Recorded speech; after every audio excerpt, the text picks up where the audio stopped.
Well, here we go, everyone. Hi, this is Thea speaking. I need to change that actually very fast. There we go. Thea speaking. How's it going? I'm just gonna be doing some Opentoonz. It's gonna be my first time really. I've had Opentoonz for forever, but I haven't really used it too much. Okay, good. What does that do? That's rotate. I'm getting used to the keybinds. Is there a way to reset rotation back to... We don't want to touch that. Okay. I'm going to go through the shortcuts very fast to just kind of make... let's see.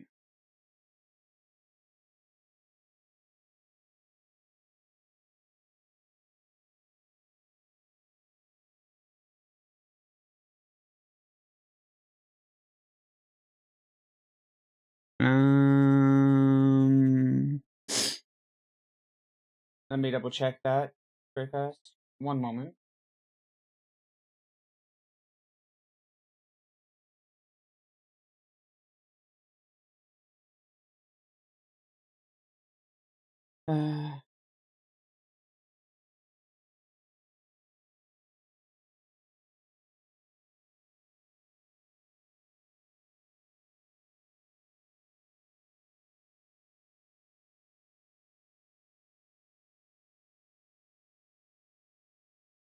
Okay. It's in view reset rotation.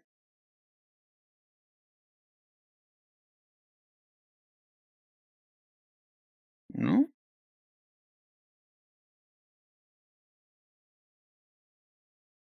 Oh, wait. Reset view. There we go. So that's rotation. Okay, that doesn't do what I thought it was supposed to do. Alright. So, what does alt click do? Alt click doesn't do anything too crazy. Right, space just automatically switches it to the hand symbol. Okay. So space switches it to the hand symbol. This control space switches it to the rotate. Let's have it on that. And then shift space switches it to the zoom. Okay. So it's a toggle, not a hold. Okay. See, that's what these are the kinds of things that I need to find out real fast. Right, and I think drawing tool. Oh. I don't know what I just did. Hit P. Oh, play. Okay. Right, and then drawing tool should be brush, which is pretty normal. Brush is kind of B is what I have it set to already. Alright. What am I going to be drawing today? That's the good question.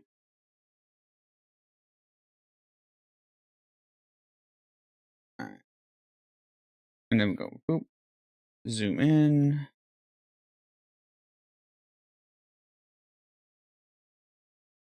Oh. Zoom out, please. There we go.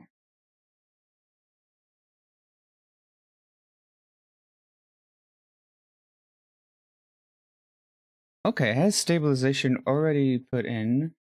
I'm assuming smooth value is what turns out. So if I turn smooth all the way down, yeah, it's pretty much okay. So smooth is the stabilization, which that's handy as hell. Let's turn it up to like 13.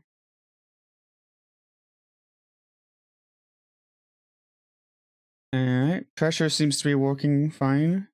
That's good to hear.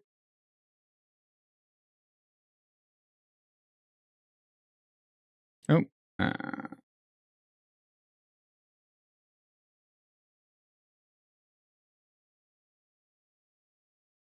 and what was the full reset?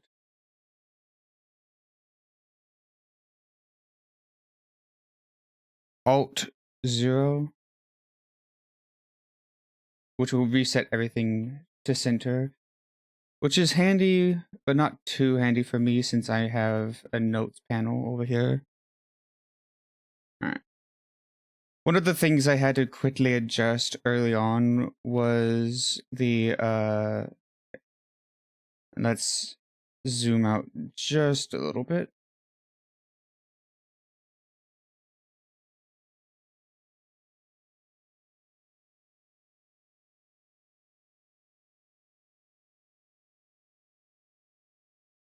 Okay, it's like a downward motion.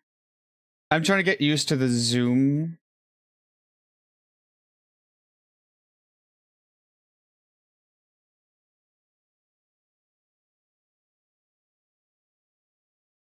Yeah, the zoom tool is weird.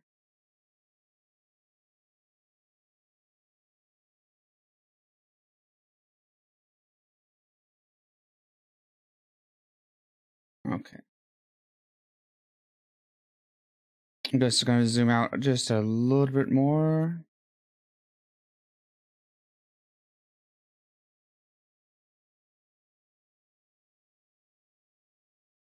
You have to go pretty far on the zoom tool to get like a good zoom out, which is interesting.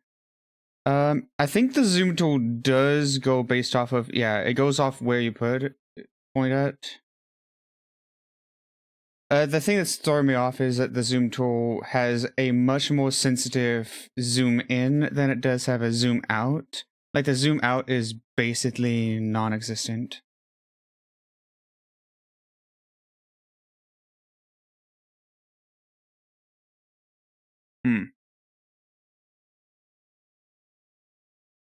Oh, am I having latency issues?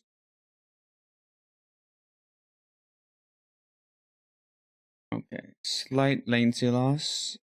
Sorry about that. I don't know why I'm apologizing. Oh, right. Vibe meter, we should switch that over to art. Over here. That's a probably good idea.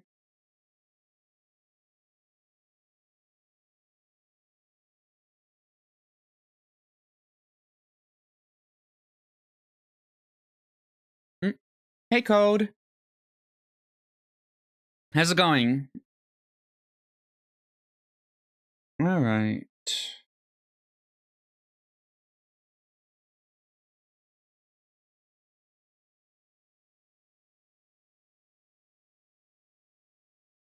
All right. Yeah, I got sorry about not responding super fast. I got super caught up in the getting everything set up.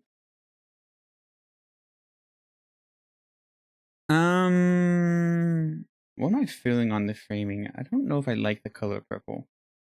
Let's see.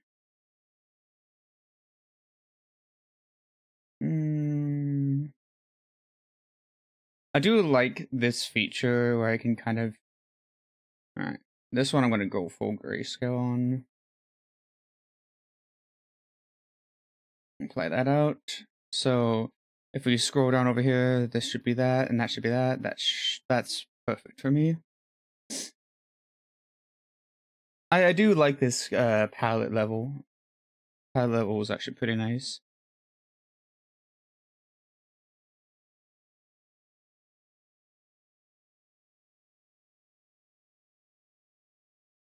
I find that like the best way to do like the zoom out is you do this and then you adjust back inwards.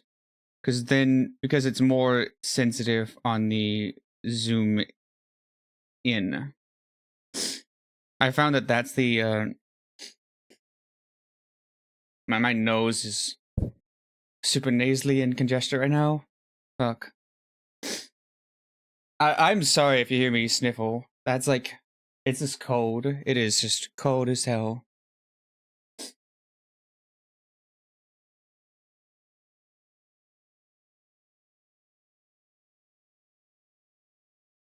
Mm.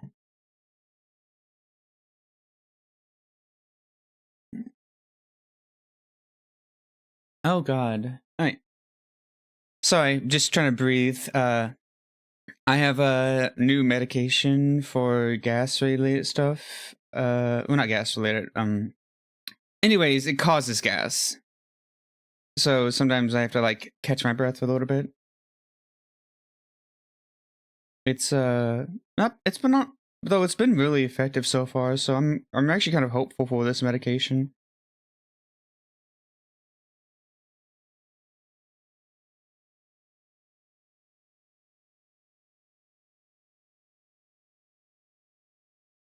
Alright.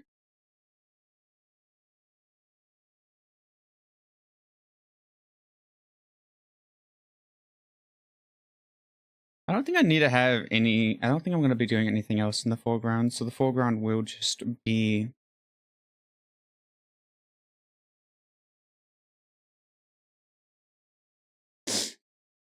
Alright. So now that we have all that set up, we can actually start getting into the actual sketch phase, which I have realistically I have no idea what I want to do with that. Like realistically speaking, I have literally no idea what I want to do with that.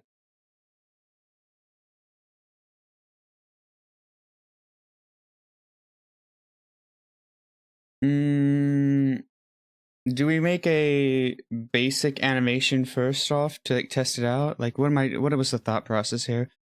Like I'm hitting that like block of like, okay, what do I animate first? What is the first thing I start with? Um hmm.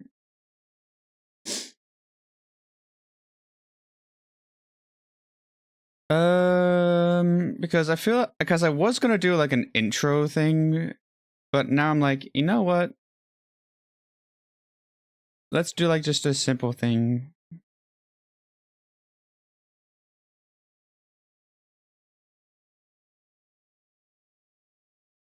We'll probably like rename this project to something else because of that. But hey, anyways, we should do one of the most important things. Save. Now that we have everything set up the way we want it, save. I spent a lot of time like trying to set up this UI properly so that it was the way I wanted it.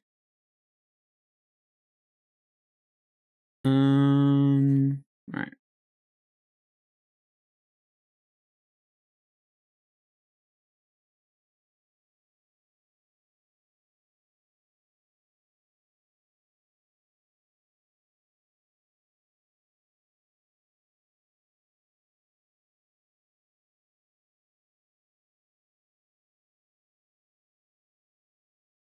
I'm gonna be using this reset rotation a lot.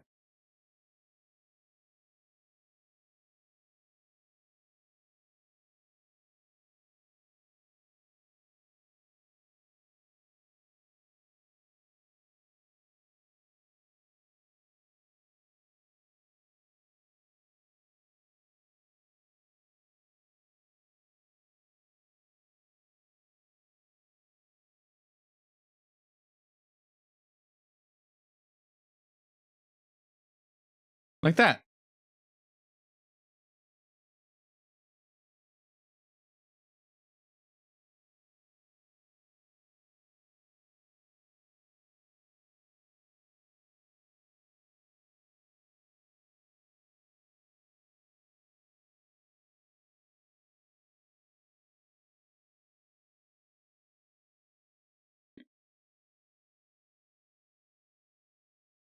Alright, what is the general idea that I want to go for the background?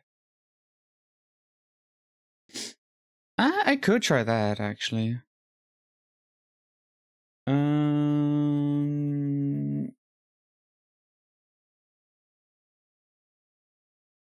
let's turn off pressure.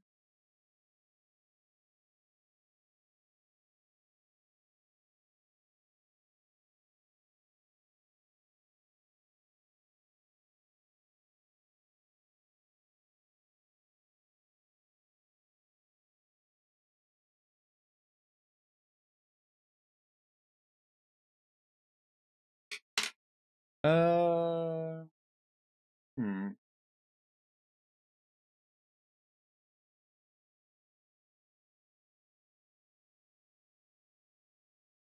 Okay. You know what? Whether or not I can actually create a Luma wipe on this, I'm gonna just go ahead and do it.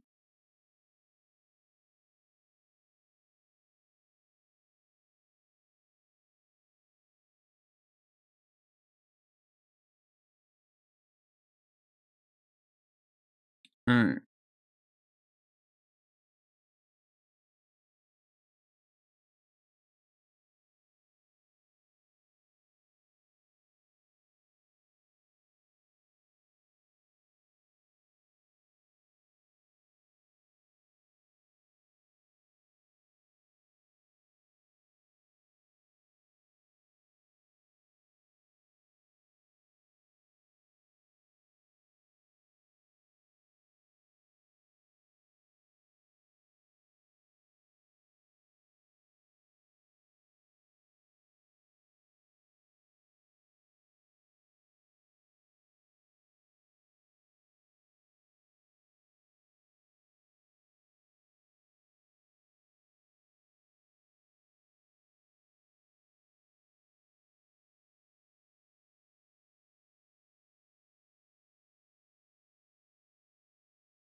Yeah, I'll probably learn out how to shortcut how to do that faster. Right now I'm still very much in the workflow learning, so yeah. Alright.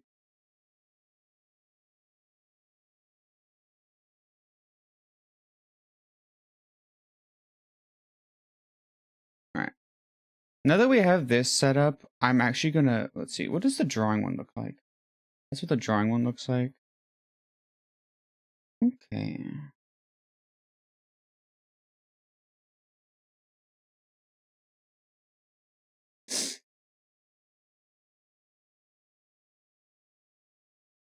Alright.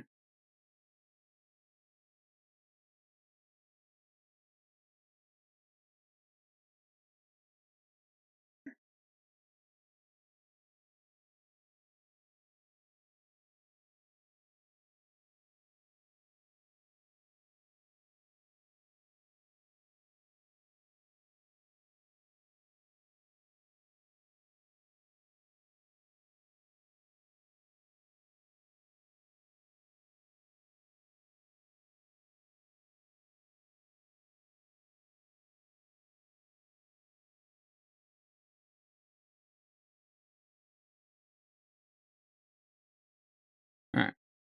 There we go. Making a new scene.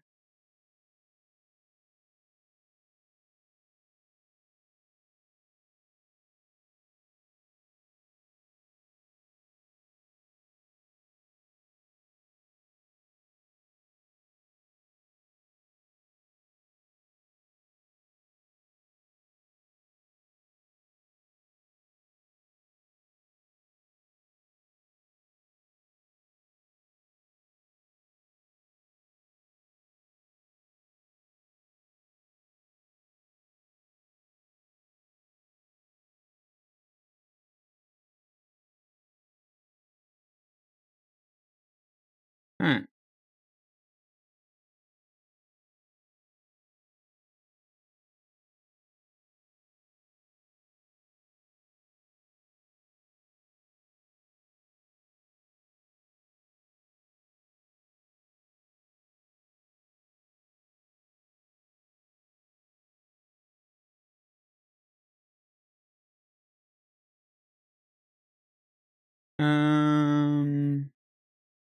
Let me see.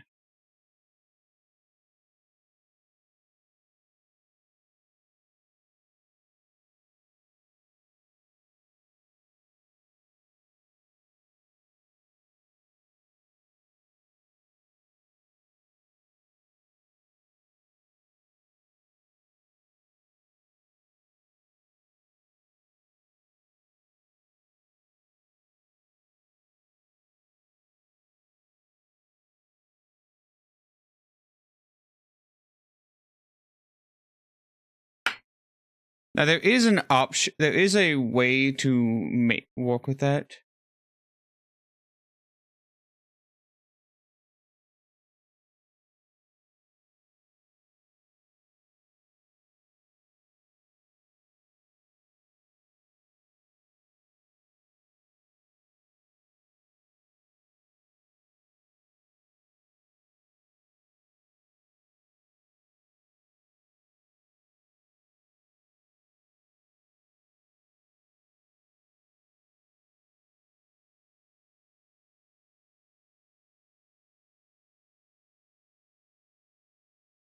Right, the next seat. If we go to X seat, scene settings.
Maybe the white isn't white. Maybe that actually is just transparent.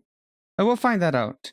Worst case scenario, if I can't figure it out with what I'm doing, I can add a base color behind it that is different from the rest of the colors and have that then cropped out in post through editing of removing any texture that is red or whatever color I choose.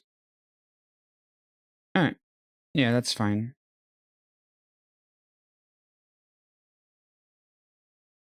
Alright. Personally, I want to start on a different frame than 1 because I want to start with it fully covered. Or actually, I don't want to start with it fully covered. I want to start... It's going to be complicated, but I'm going to have multiple layers.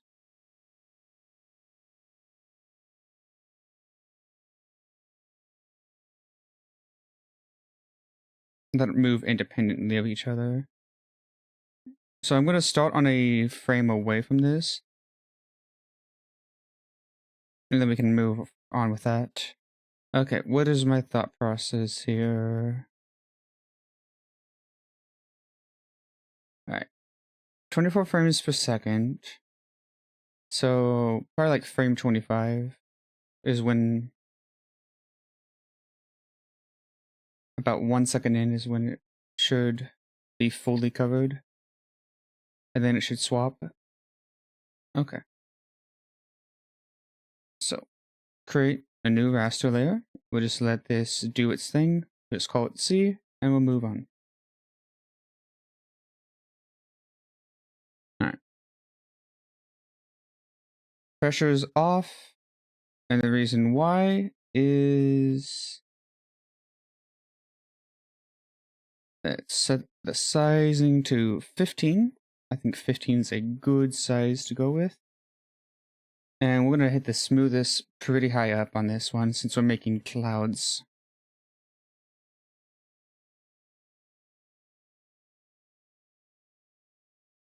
Alright.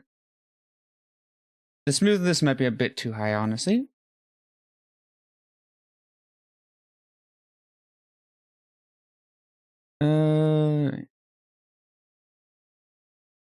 And we do have... Oh, actually, I don't think I added Kumo to this. So they actually have a software, software that makes drawing clouds easier.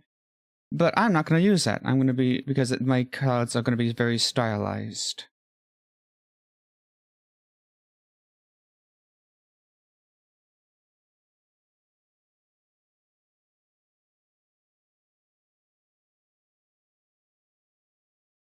Alright.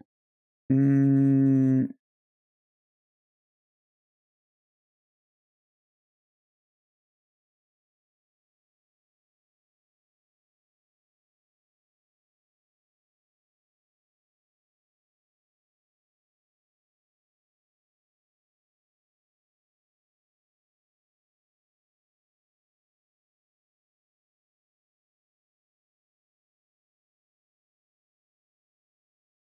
Alright, let's actually take a look at the stylization very fast of my clouds so that I can get a good, like, mental reference.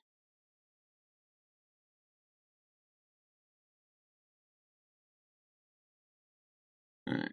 Boop, boop, boop, boop, boop. Open up my... Open up.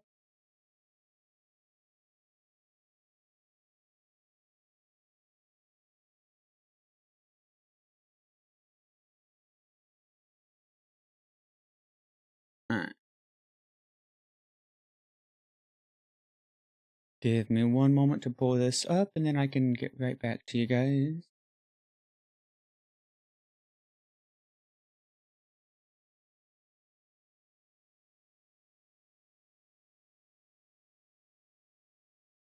Huh. Okay.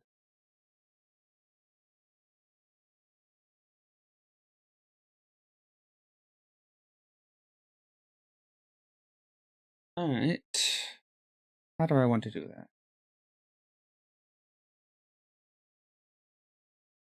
How do I implement these kinds of clouds?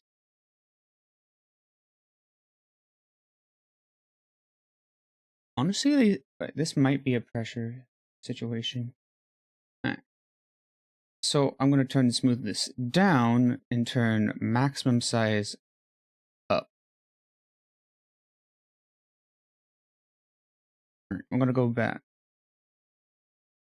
And we're going to turn hardness all the way up. We want hard lines for this. Alright. I'm going to make a new palette. We're going to make this purple for void, since it's mostly void stream, and I just occasionally chime in, like right now when we're doing art. Alright. Ooh. Okay. Can I get... Here's a question. Can I copy paste this? If I snip this, can I copy paste this in for...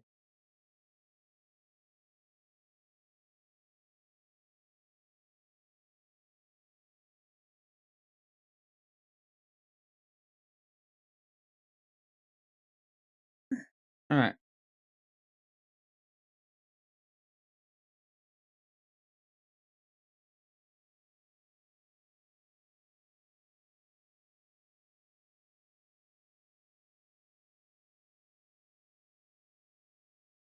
Alright. And is there an eyedropper? That's the question. I think that is hands down. Right. Let's see if there... Let's just see in configure shortcuts if there's a option for eyedropper.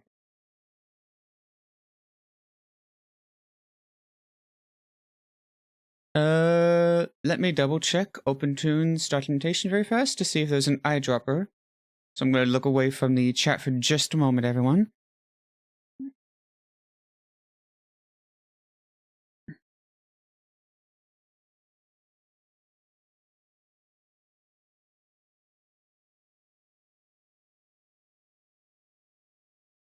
Now, there is another option that I have for this, which is just using HSL.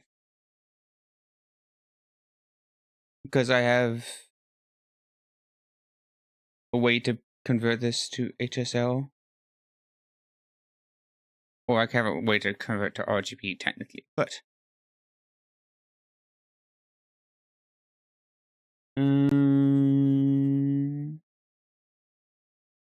How do I change this to HSL mode?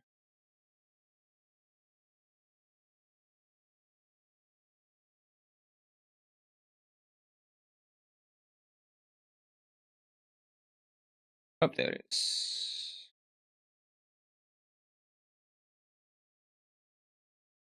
So it should be 266, 86, and then 25.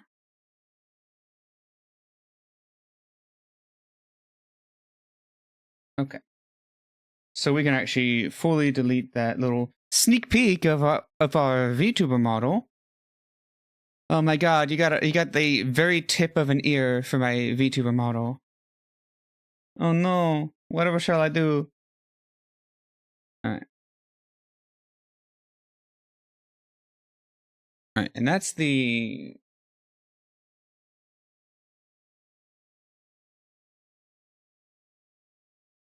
Oh, the value is wrong. It's supposed to be 25. There we go. Alright.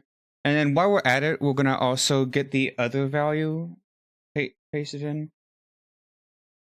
We're gonna get that other value put in for the sake of figuring that out. So give me one moment while I get that value pasted in. So I'm gonna, again, I'll be a little bit pulled away from the thing until I can get that value.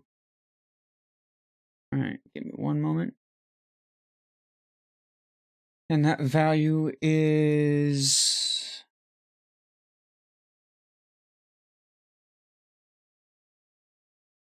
That value is 265. So I think that's I think that's the same hue. And then it's 38 on the saturation and 80 on the value. Right, there we go. Now we have both of the values done.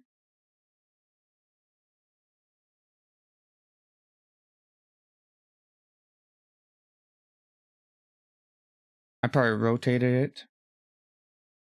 Nope, I didn't. Okay.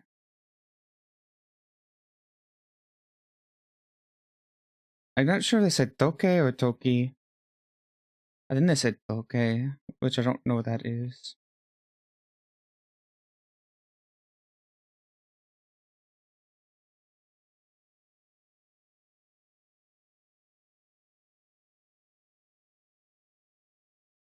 That's okay. The Nihongo right now is kind of like causing my headmate Void to want to front now. She is so much more about Nihongo than I am. It's kind of cute though. Alright, we're gonna actually reduce this max to like here.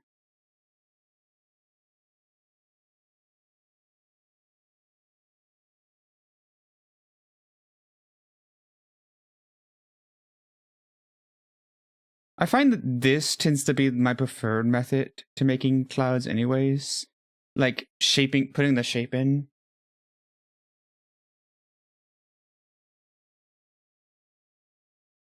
I feel like that's too small for the shape though.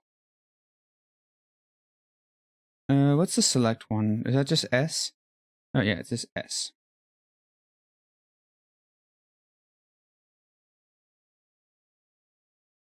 I've yet to figure out how they do select correctly, like for selecting like objects or layers. So I've yet to figure that out, but for this one, it's pretty easy to sort that out. All right, let's zoom out just a little bit. I have to get used to the zoom being a toggle. Okay, that looks pretty good actually. All right, so we'll go over to the select tool, and we'll just move you right over here. And we're gonna have multiple columns of this. I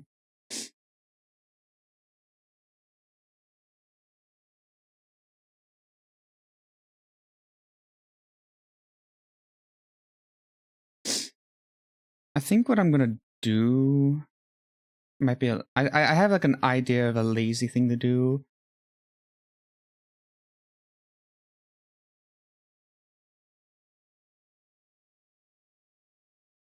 I say lazy, but it's more like it's like lazy in the inventive lazy. Like it's like lazy, but it's technically inventive. So it's not like it's like me doing something cheesy, but rather a like lazy and like I thought of a way to do something that would be really cool, but in a way that wouldn't cause me constant strife. I think that's the best way to put why I call it lazy.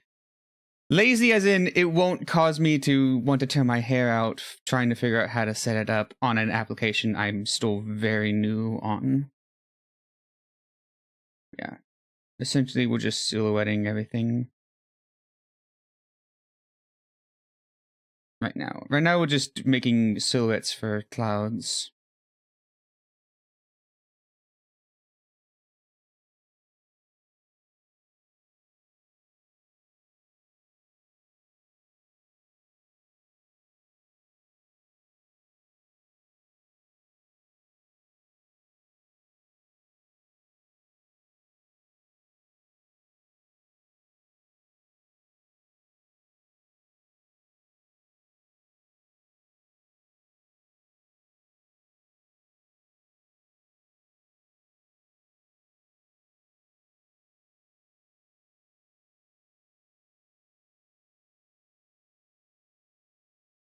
Alright.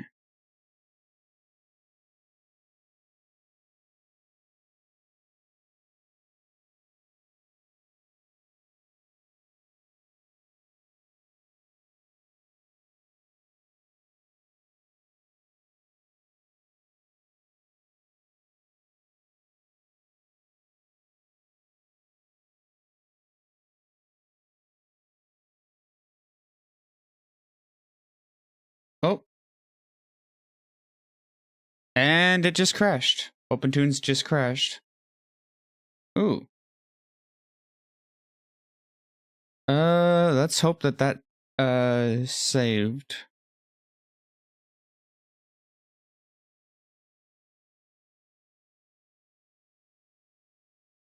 Alright, give me one moment to try to get that back up and running for you all.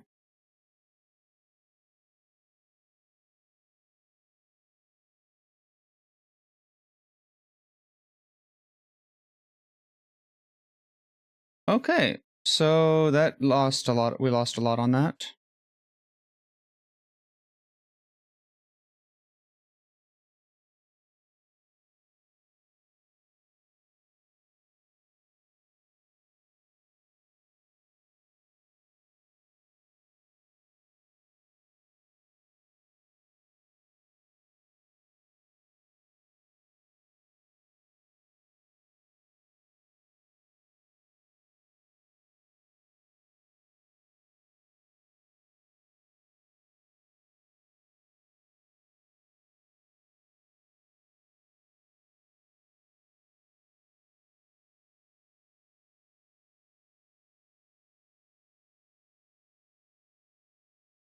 Alright. Oh, right. I should definitely remove my giant clip studio that's blocking the chat out of the way. Alright. There we go. Alright. And this time we will save everything, and we're going to make sure we save it well. Alright.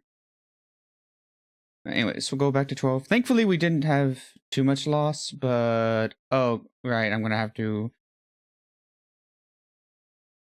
get my raster layers set up again, so that's going to be a thing. Alright, give me one moment to get those set up again. Alright,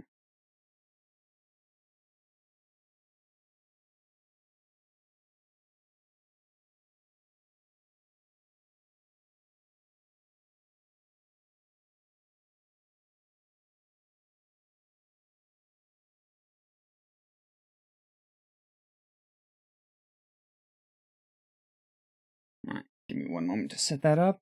And then once I've set that up, I should have everything set up. Alright, 2, 6, 5, 38, 25.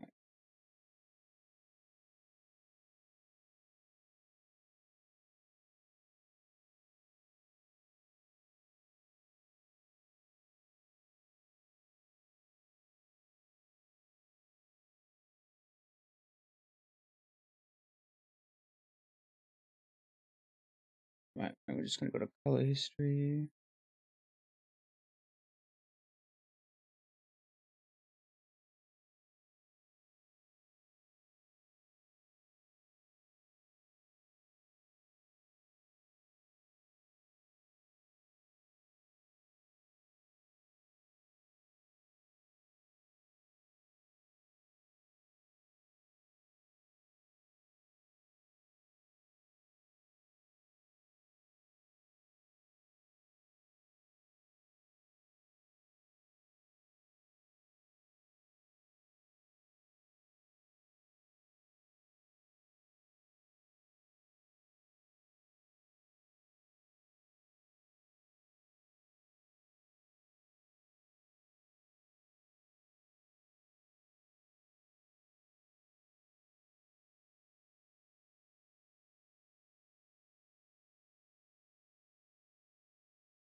All right.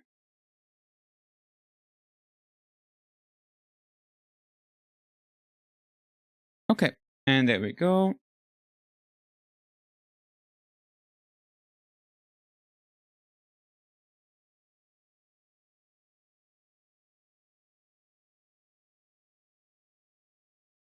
We're also gonna see if we can load a level.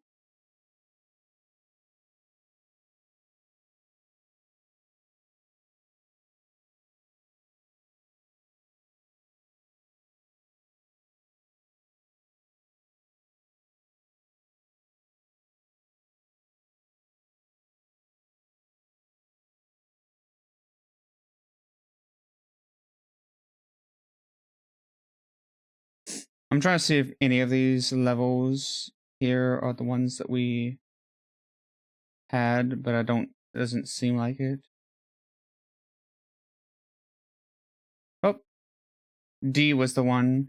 Though D doesn't have anything on it, so oh wait, D is the one that we already have. So yeah, obviously the D is the one.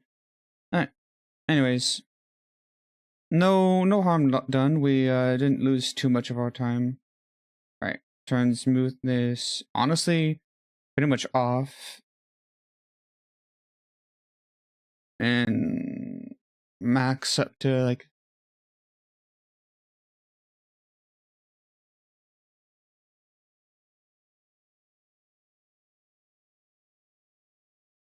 All right. Thankfully, clouds are relatively simplistic to make, so I don't really need too much things.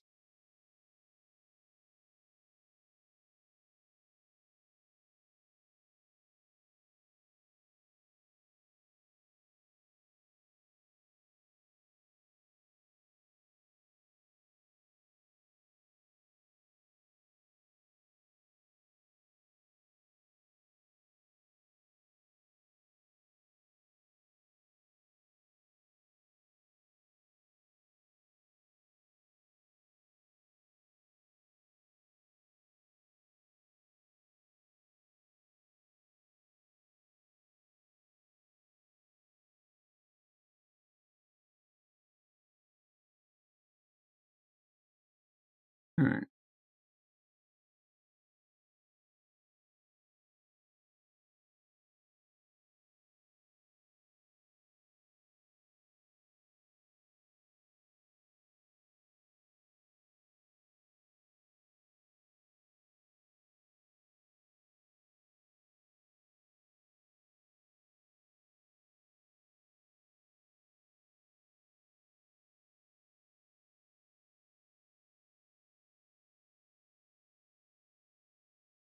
And we're just gonna make sure we save often. That's the rule basically, because we don't want to have another situation of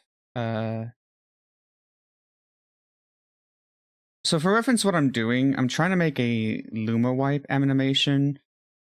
The simpleness behind the Luma wipe is essentially what the plan is to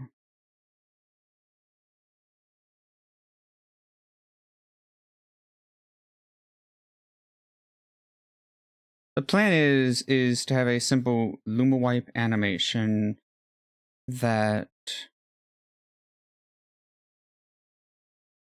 when that will have clouds go up and roll over the screen covering it so that we can transition between different scenes in OBS. It's just a little quality of life scene that I thought would be really nice.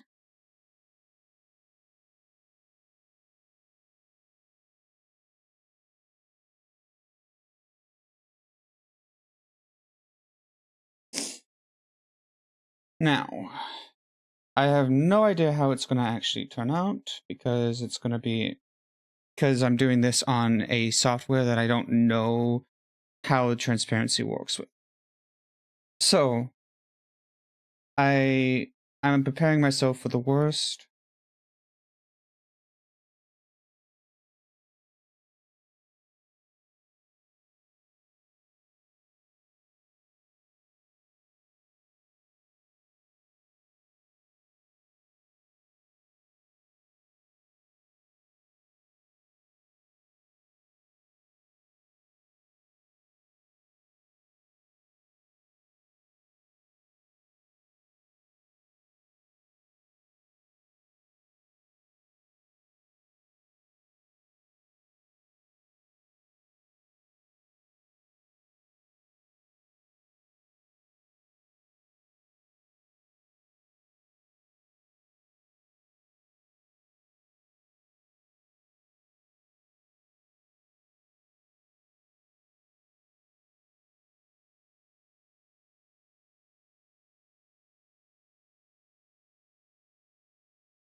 Oh,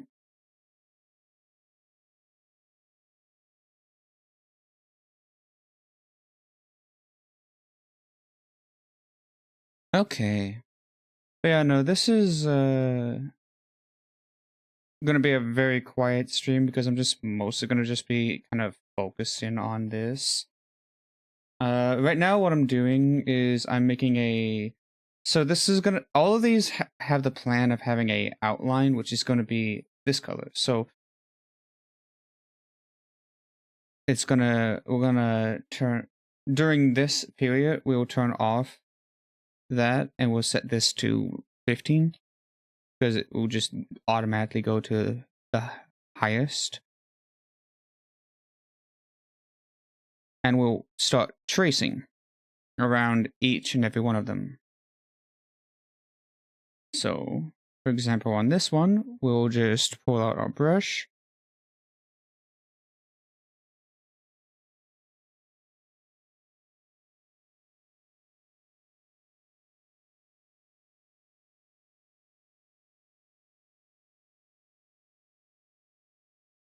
And we'll turn the smoothness up on this so that we can get nice, smooth, flowing lines.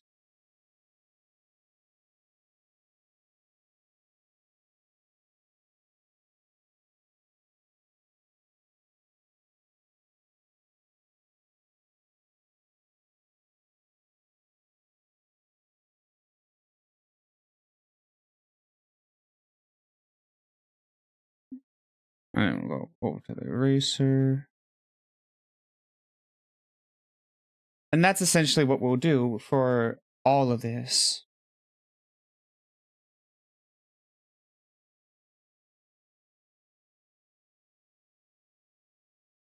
Is we'll just go in with our brush. And the beautiful part about this is, since all of this is layered based off of a level palette, it means that I can actually adjust the level palette to whatever color I want, meaning that I'm not really restricted by color on this. But I will probably keep the color as it is, though it does mean that in later animations I can make an animation where it will rotate between colors. For example, I could make an animation where instead of doing what it did, it does a loop between colors.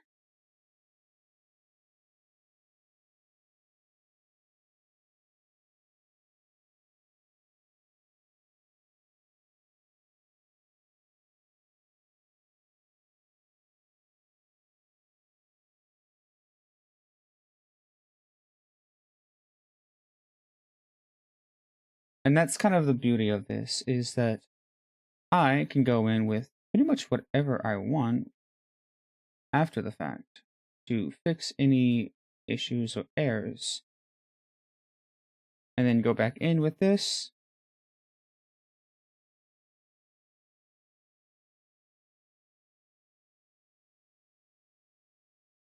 So like I know like I added some stuff right here. So just add some stuff right back. Boop.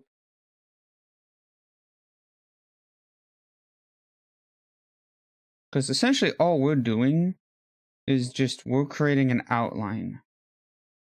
Now there is, I don't know about how to do outlines normally. Like I don't know if like I can change what layer goes on top of what.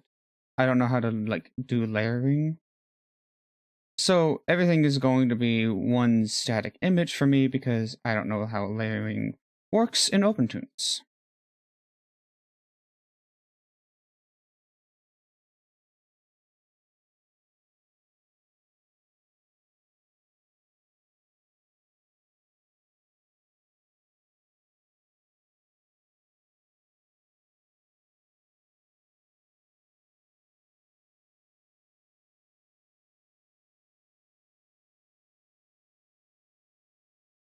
And this one's one of those ones that's going to be a bit special.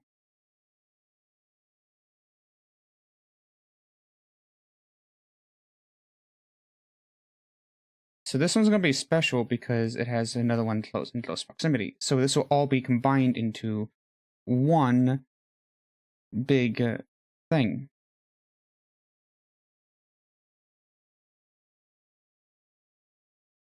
That's the same thing with that one cluster up ahead, is it's going to be combined into one outline. This is where it gets, oop. So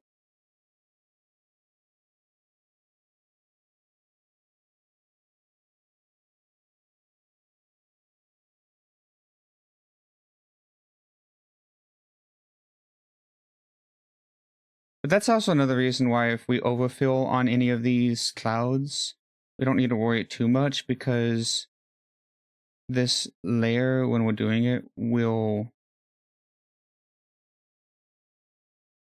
handle that for us. Alright, and we're going to go in with pressure sensitivity on and just touch up some of this.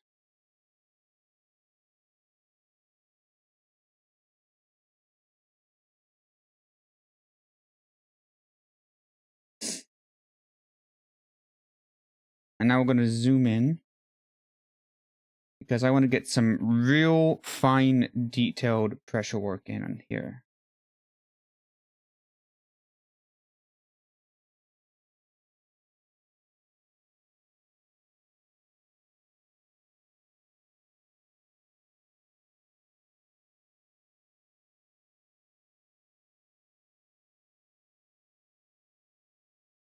Because I want to make sure I preserve the shape of that smaller cloud.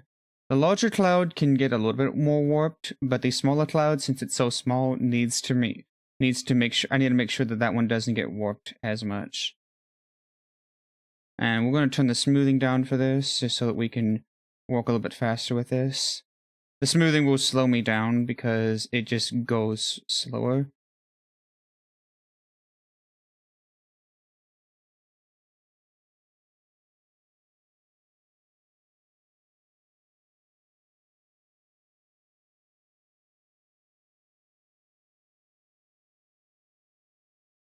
Alright, and then we'll go over here for this.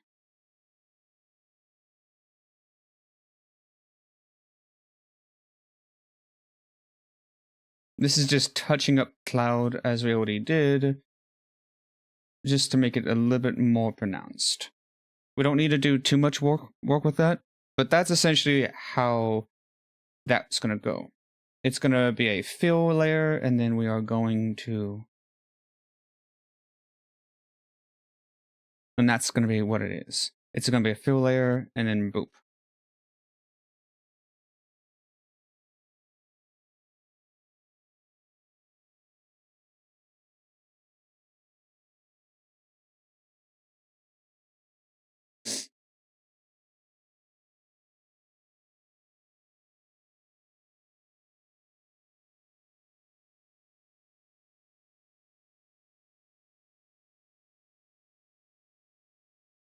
And the plan is, so what I'm planning on doing to make this more interesting is I'm planning on moving all of these around to different locations and then having a layer where, and then having them in different, having all these clouds in different locations so that, and honestly, now that I'm looking at this, the clouds might honestly be a bit too small, but we'll work with that later. But the plan is to have all the clouds in different locations and then have multiple layers of that in different locations where the layers, when overlaid, all cover up the screen, but when the layers aren't covering the screen, when the layers are all like different, so like we might have some like right here and some right there and some right there, and so since the layers aren't connected, when we move them up, we'll move them up at different speeds and different like bounciness, or etc. It's like some might like go like have like a bounce to them before they settle into place. And so that's the plan for how that's going to work, so that it has this sort of thing where like it feels like the clouds are a lot more free moving before they settle into place, and then in a similar way they will retract in a similar way.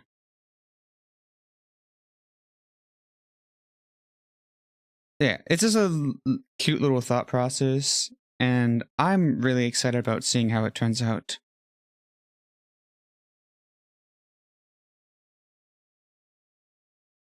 Alright. Reset view, reset rotation, and let's go ahead. Alright, brush. And what are we doing? Turning on the smoothing. I have to actually grab the little handle to get the smoothing the way we want it. Alright. Then we'll go. We have to zoom in pretty hard for this one because it's super tiny. Alright. And I'm going to touch up very fast these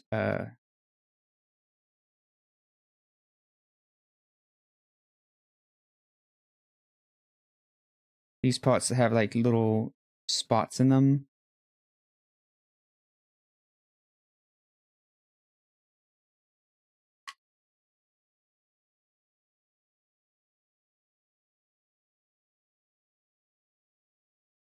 And I think this grabs everything. Yeah, it grabs everything. I don't know how to get the mode option.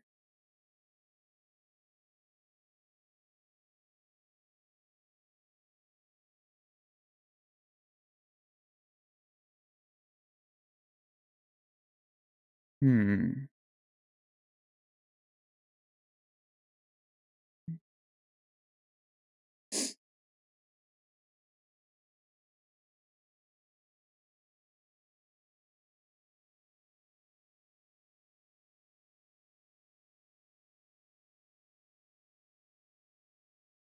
Alright, anyways, let's go ahead and get back into this.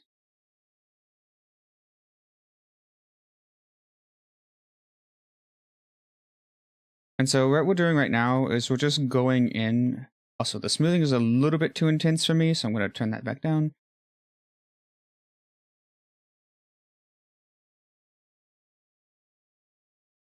What we're doing right now is we're just getting the general silhouette, and then we'll go in with a much more finer brush to actually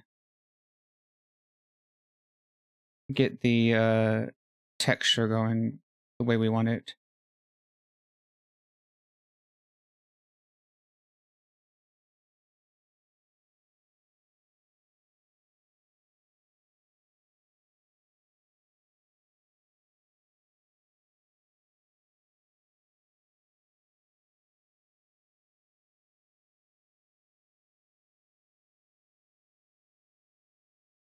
Yeah. Lock in the silhouette to get the general outline, and then once we have the general outline set up,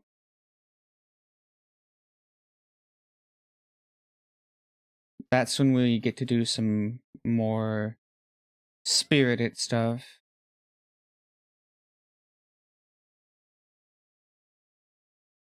I have no idea why I said spirit.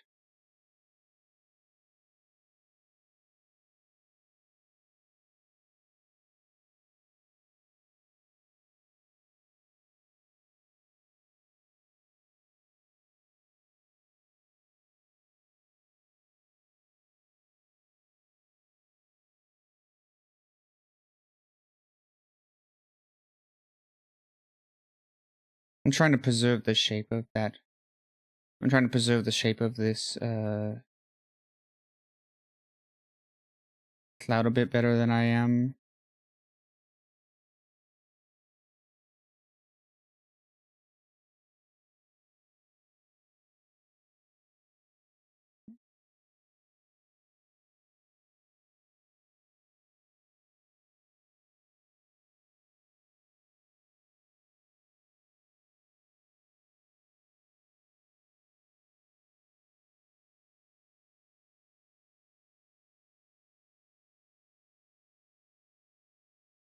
One of the biggest things about outlining this is outlining it inherently will change the shape of the clouds.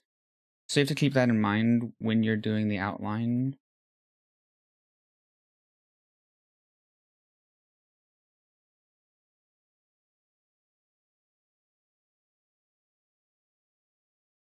Which is another reason why I said overfill won't be. Which is another reason why I say overfill on these clouds when you're first blocking them in won't hurt. Because when you're outlining, you're going to take away some of it anyways. Just by the proxy of how outlining works.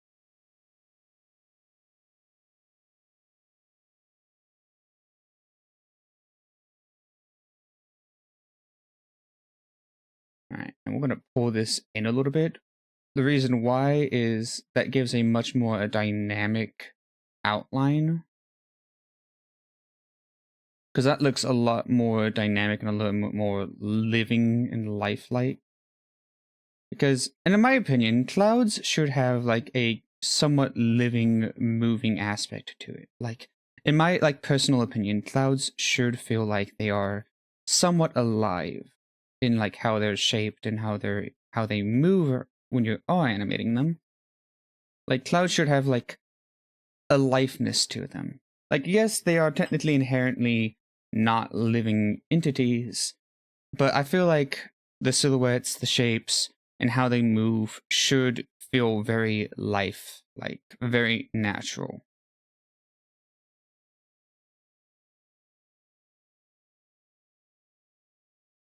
Alright, and now we can go in with a finer brush and actually start doing it. We can turn our pressure pretty much all the way down, because we no longer need the pressure to be up. And we can just go in and go ham. There's nothing stopping us from going ham now. We can just do what we want. Because we are now doing fine adjustments. And there is another method to make sure, if you want to preserve the shape. Like for example, for overflow, if you're concerned about like if you don't have a lot of overflow on yours and you're concerned about preserving the shape of your thing, go in like what I'm doing right now with one where you can control the pressure. That way you can form a basic outline to kind of protect the shape. Sort of like creating a shield basically for it so that you can protect the shape. The reason why I don't bother with protecting the shape is I know that no matter what happens, I'm going to like the outcome because it adds a little bit of more variety and a little bit more lifelikeness to the project if you kind of just let it go with the flow. Like, don't get caught up on having the perfect shape for these clouds. Let the clouds shape themselves. That's how I feel, at least. For me, like, I find that my best clouds are the ones that I kind of just let naturally form as I draw them. Trying to force a cloud to look a certain way is just going to make you dissatisfied. Instead, let that cloud do as it wants, because it should just be a free wind spirit to do as it wishes. if the wind around it, aka your brush drawing the outline, pushes it in a different direction, let the wind guide it. Clouds are entities in general that are guided by the wind. And in a similar way, we're not really creating the clouds, but so much guiding the shape that it can take. I think that's kind of like my takeaway when it comes to like drawing clouds, is it's less about drawing the perfect cloud and more about letting your wind, letting your brush in this situation shape it, but not contain it. You're not supposed to enclose it in a box and keep it forever. You're supposed to let your wind blow, let it shape it, let it move it as it wants to move, as it feels it move. The cloud will shape itself, and you will just help guide it into a shape you most desire. It may not be the exact shape that you want, but it is the shape that you get. And I think that's what makes it beautiful, is this sort of, I don't want to call it randomness, but in a way randomness to the shape. It allows you to have this much more lifelike and honestly realistic cloud, because most clouds are not, no cloud is the same, and no cloud is formed through its own effort, but also it's not formed through the lack of its own effort. A cloud is formed through a combination of many factors. And you got to remember that when you're making art in general. Most of the times, and this is by the way, what I'm saying about like clouds is a general takeaway for a lot of art, is if you try to get the art absolutely perfect, you are always going to be dissatisfied. That is just how creating art goes. If you're always trying to make the perfect art, that's, by the way, and I'm not saying this as a defeatist way. You should strive to make your art good. So I'm not saying don't like try to make your art better. I'm not saying don't try to improve.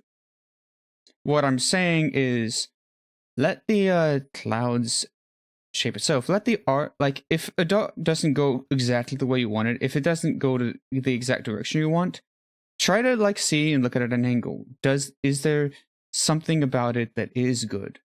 Like maybe you are going to still change it because you don't like how it looks right now, but like look at it. Say like, okay, what did I do?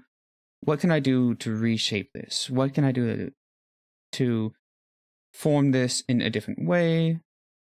But realistically, there is a certain point where you have to accept that, have to accept the art as is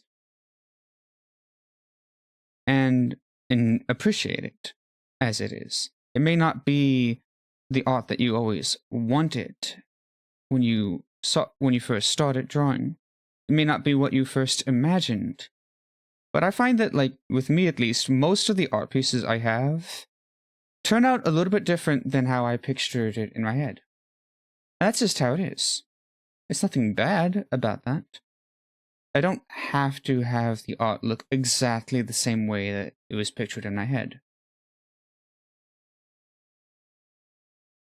I think that's like a very important part, is your art doesn't need to be perfect. You don't need to be 100% perfect at your art. That's an important lesson to learn, and it's a really hard lesson too. It's a really hard lesson to learn. Because you'll want so hard to change your art, to change how it flows, how it functions, how it feels. You're going to want to change that. But realistically speaking, it's not something that is truly wholly bad. Having an art that doesn't turn out the way you expect it to isn't a bad thing in itself. And sometimes you can create better pieces from mistakes. And I'm a proponent of, sometimes if you make a mistake on an art, roll with it. See if you can turn that mistake into something beautiful. It's the same sort of philosophy I have with that in Japan. I'm pulling up some Japan stuff here. There's a tradition with broken bowls where you use gold flakes and sap to mend the bowl, turning something that was broken into something beautiful through gold flakes and sap, returning it back to its functional state and making it still beautiful, making it its own work of art. There was actual entire art things based off of taking broken glass and rearranging it into a portrait, taking that broken glass, carving it, trimming it, and reforming it into a mosaic that can be appreciated and loved. In a way, a mosaic is just a bunch of broken glass pieces that were put into a purpose. Like, a glass mosaic is literally just something that was broken, something that most people on its own, like if you just saw the glass pieces on the ground, would be like, oh, this is nothing, this is something. You might think, oh, they were kind of pretty on their own, but you wouldn't think art with them. And then constructing those pieces, those broken parts, forming them into a new whole that is genuinely beautiful, genuinely amazing, genuinely wonderful. Something that can make someone's day, someone's light. Something that when the light shines on it, it creates a kaleidoscope of colors that brightens up everyone's day. That is, I think, the goal of most art in general. It's not just to be good at it, it's to learn how to be good at it and take the mistakes that you do make, because you're always going to make mistakes. Take the mistakes you make and find a way to transition those mistakes into something beautiful. I think that's the most important part for me, is take the mistakes you make and transition it into something beautiful.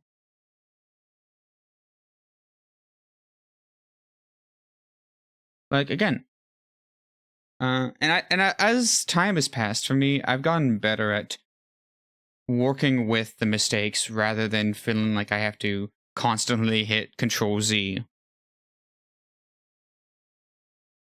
I think it's a little bit of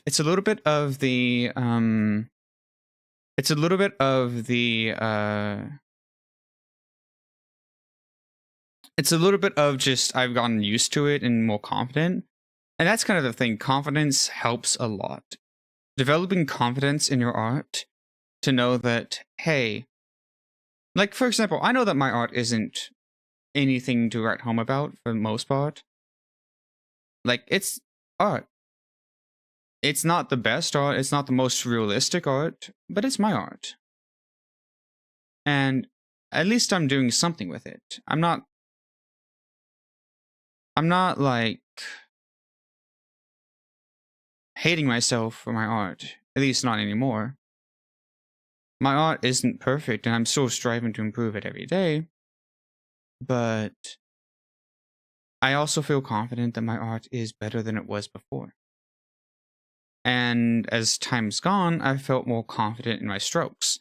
I may not know how to draw something exactly, but I'm confident that even if I mess up, I can turn it into something else. I can transform it into something beautiful. I can stylize it. I can use that as a new way to stylize something. That's another example of a mistake can be turned into a new stylization. A mistake can be turned into something new. It can be converted into something beautiful. It's why I actually have a strong appreciation of the one-sheet challenge, even like the digital art one-sheet challenge. Treating your digital art like it's a canvas when paper, where you can't you can't undo, where you're limited on your undos. You can't just take it back. You can't just, if you mess up, you mess up. I'm appreciative of those kind of things where, yes, and unlike with painting, you can still pretty much easily color over it. You don't have, it's like, not that difficult to have to, like, if you mess up a color, you can easily color over it, unlike with painting where if you mess up the color, it's really hard to undo that. You can't, like, the thing that you might be able to do is like to wait for the paint to dry and then paint over it, but then that still isn't perfect. Or adding other colors to that wet paint to try to blend it on the canvas into that color that you want. That's another option. But like, yeah, when you get a color wrong, or if you get a color in a wrong spot, it can be frustrating.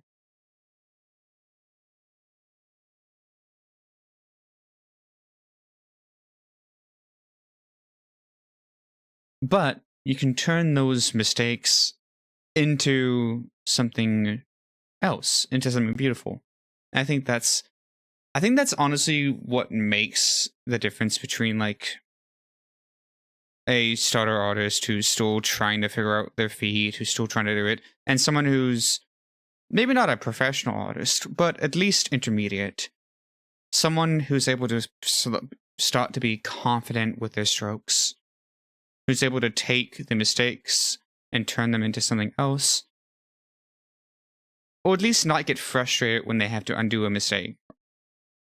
Because I still use undo a lot. I'm not saying that you don't, I'm not saying not to ever use undo, but I'm saying rather it's so much better to try to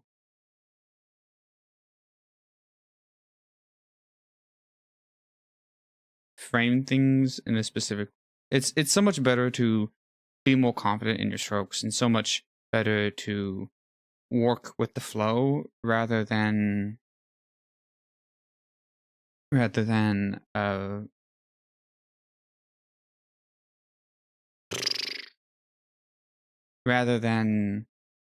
getting frustrated and saying, basically telling yourself that you're no good. That's never gonna really fix it.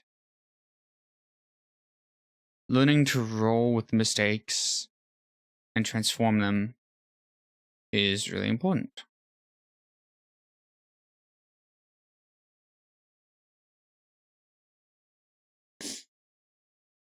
Let me see.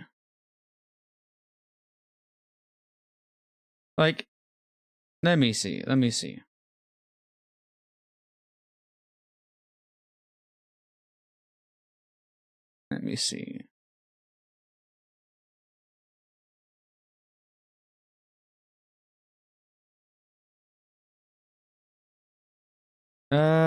Like, for example, I would be fucked if I didn't roll with mistakes with my, like, for example, with my landscape. So, like, there's a mistake right there, but I can turn that into something. Maybe I make it like a sort of split mountaintop.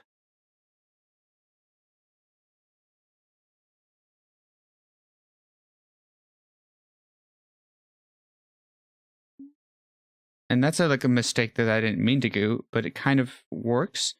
And if I zoom in, I can kind of adjust that. I can be like, I'm going to add a little more thickness to this, and then come in with an eraser.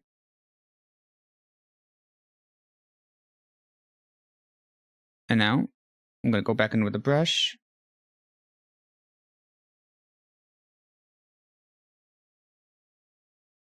For that, mistakes like this.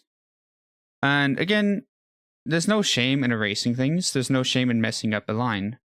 Cleaning up your lines is part of how it goes.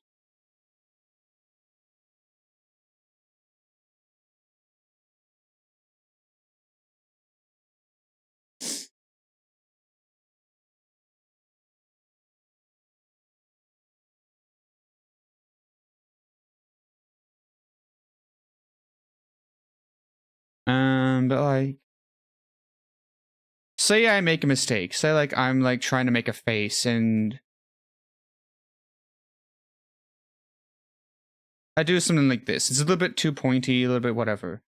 This isn't really a mistake, but like, it's sort of like this isn't really mistake realm, but this is kind of like rolling with what you draw. So you roll this. Do you say, oh man, this shape isn't what I want, or not? Now, if it isn't what the shape you want and you don't want to work with the shape, you don't have to work with the shape. I'm not saying that you should work with a shape that you don't like. But for example, I could be like, you know what? I'm going to work with this shape. Maybe I can make something else with it. So I'm like, okay, I can work with the shape. I'm going to erase this section right here. Then I'm going to open up my brush again. I'm going to add a little bit of an indent into this. And then, boop. And then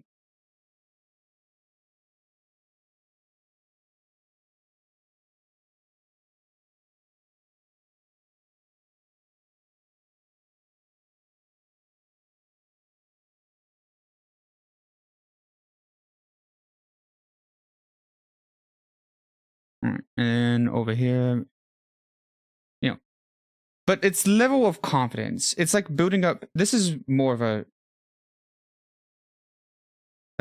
a topic and confidence of slowly building up your confidence. Like you don't have to for example, if you saw right here, I was like, you know what, this I basically was like, you know what, this segment is a little bit too isn't this certain part right here wasn't to my liking, so I adjusted it.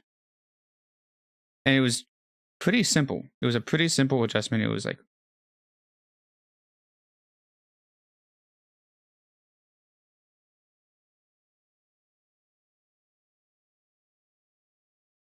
and we're gonna go with an eraser. Boop.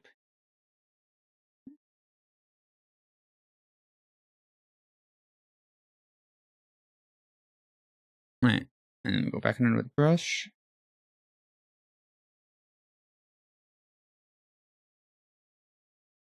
And there we go. Like stuff like this.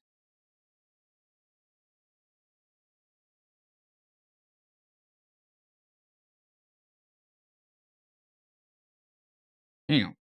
And we can add various different things. So like maybe we just make this like that. Or just add some hatching to like add depth to this section. Maybe I don't like this way this skull is shaped. This is like, again, maybe I don't like this way the skull is shaped. You can edit it. You can still adjust it. I'm not saying though just roll with your mistakes, but rather taking the parts that you like, keeping those, and then adjusting the parts that you don't like. So maybe I want this to be a bit more rounded. Maybe I want like to add like this weird protrusion or something. Like add like a little bit of a protrusion or whatever. Have that be a new centerpiece. It's, you know, very much a thing. And say I wanted to make it a bit more pointed. There we go. Add a little bit of that. I'm gonna take away the circular lines that I added. Be like, hey, all right, I wanted to make it more pointed, so let's make it more pointed.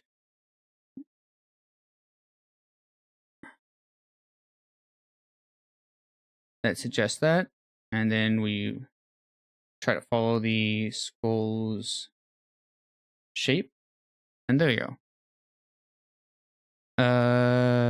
This feels weird, but I'm gonna roll with it because I just kind of want to see where this goes. Maybe I like take a chunk out right here. Maybe I take a chunk out right here. And I think that's kind of the thing, is asking yourself, what can you do to make it more interesting? And saying, oh, I didn't do this part right. Maybe I should do something different. Like maybe this is like a battle-worn scar or something.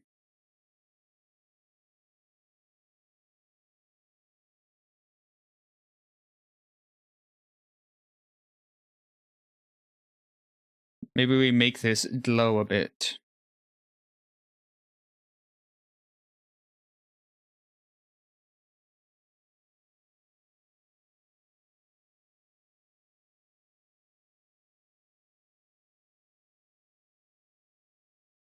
Oh, it's weird actually.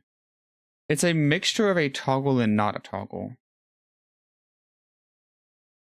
Like if you hold down, grab, and then release. If you hold down, grab, then release, it will keep the pin. But if you just click it, it will just toggle it. Okay, that's an interesting. Okay. I'm so glad that the space is what it was. But like this is an example of like, okay, I really don't know what to do with this section. But this is an example of just like literally I literally just kind of spitballed this off on its own. But like I took what I liked about it and transformed it. This is a very handy tool to have for when you are like doing like freeform stuff where you don't really have a goal in mind for what you're drawing. You're just kind of like doing that. Or maybe you have an idea of what you want to draw, but you haven't really locked down what you want. Or maybe you have a very clear idea of what you wanted, but as you're drawing, you see, oh, hey, this is a little bit not how I wanted it, but I can use this as inspiration to turn it into something else. Because changing your mind about how you want something to look as you're drawing is a thing that happens. Like you can be like, oh man, I want this, and then you go in an entire different art direction. Like there is a direction where I wanted to do a scene from a specific angle, and I actually later changed the entire angle of that scene because I felt like it wasn't dynamic enough for me. So I changed how the angle of the scene worked, and I changed the direction of it and also the landscape of it to make a better scene out of it. Did I have to scrap what I had already done? Pretty much, yeah. But I was able to take a scene. And I think, but this is during a blockout period. So during blockout period, I'm going to more or less explain how blockouts work. You basically use a selection tool like a lasso, and you select the block that you want. And then you use a fill tool to fill that. So like, oh. Let's undo that. I don't think is there a fill for selection? Freehand, okay.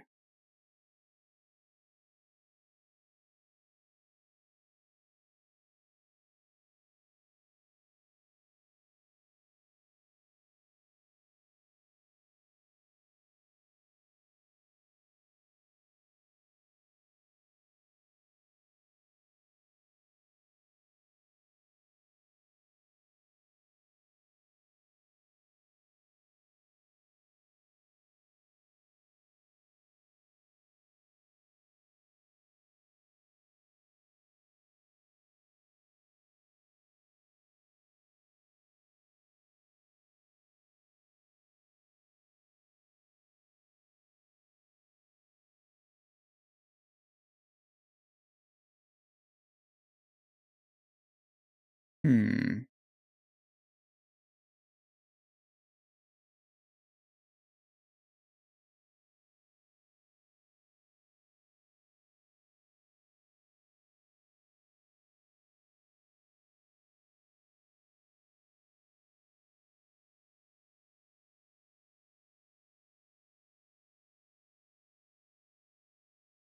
Maybe it's the shape tool that I need.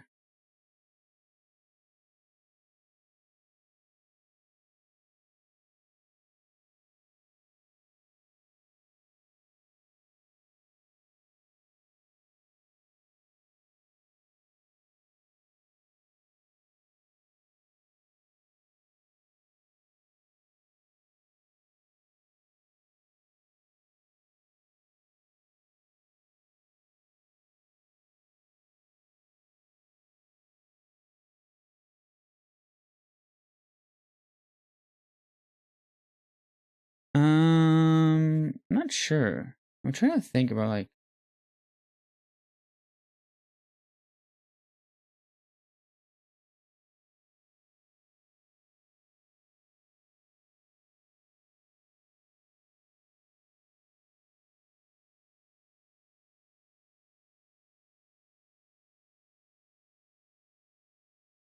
Hmm.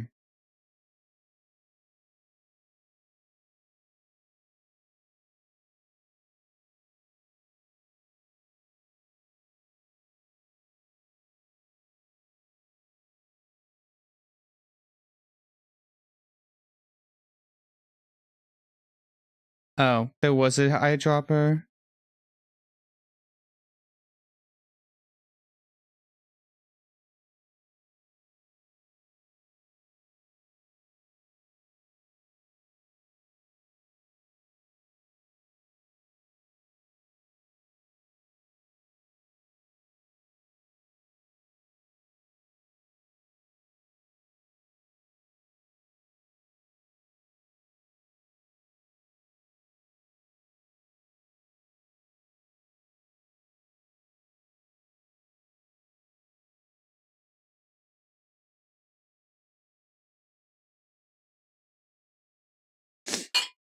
I'm not a big fan of this.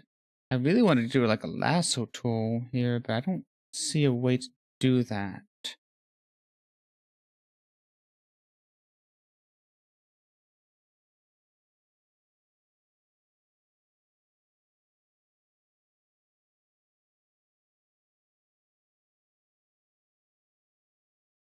Hmm.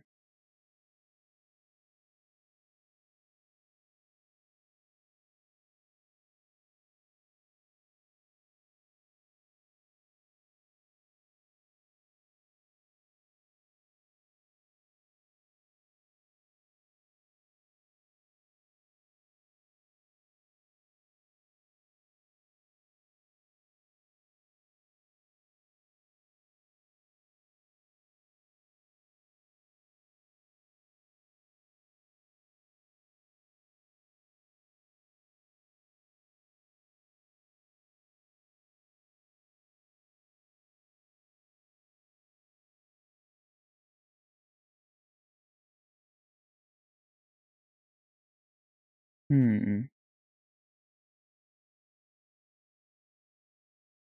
This what's throwing me off because that feels the way it's supposed to. But freehand isn't feeling the way I thought it should. Because that's how the freehand works for that. You literally just circle a thing, which is handy. Don't get me wrong.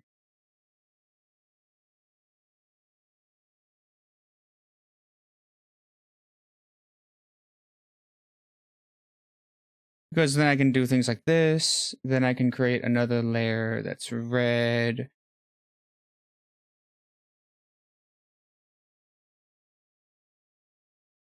And do stuff like that, which is really handy. Like, that's a real handy tool, but it's not exactly what I want. I think the closest thing I get is to this.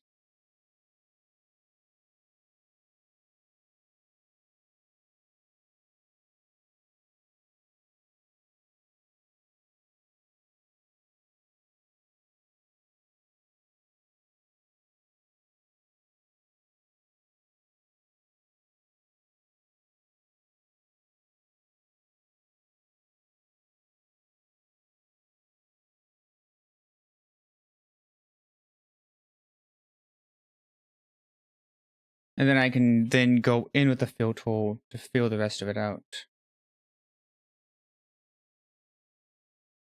Like, while it does work, it just feels a bit off.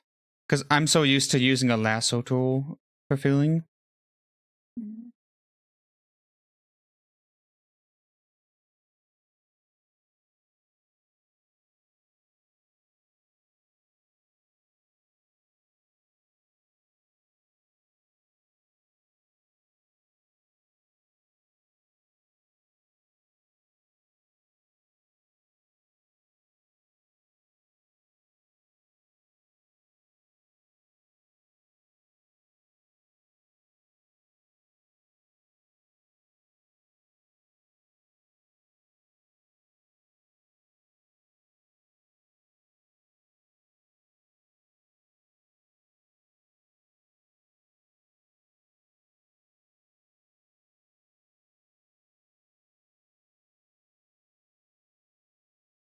I don't know what the difference between the paintbrush tool and the brush tool is.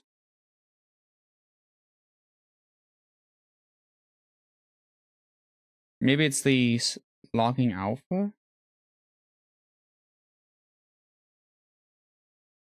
Might be logging alpha. That might be what it is. No, you can log alpha on that. So I don't know. But what's this pencil one do?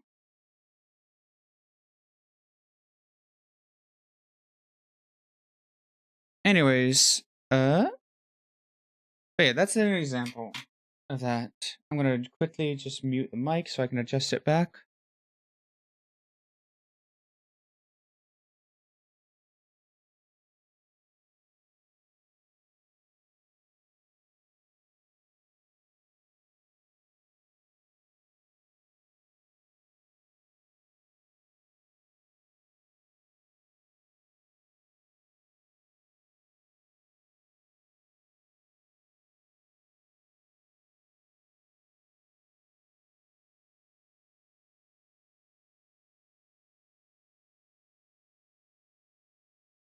Right. Anyways, there we go.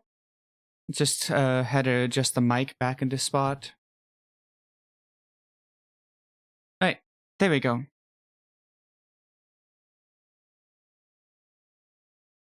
Alright. So, I'm gonna go ahead and save this. Exit out of it.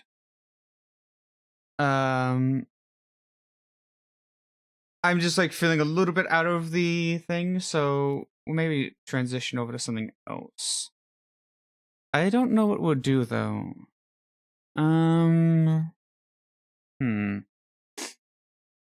Do we have any games that we want to play? I don't really feel like we do. I think we might have a short stream this time just because I'm kind of like, I'm feeling a little bit low energy right now. I think honestly, yeah. I think we'll probably cut it out for this time. Sorry it was only just me. Normally Void's the one that's fronting here, but like, since I was doing art and I was like, you know what, let's do this. I decided to stream in front for this. So hopefully, next time you see us, it will be Void, and we'll be doing some more art stuff.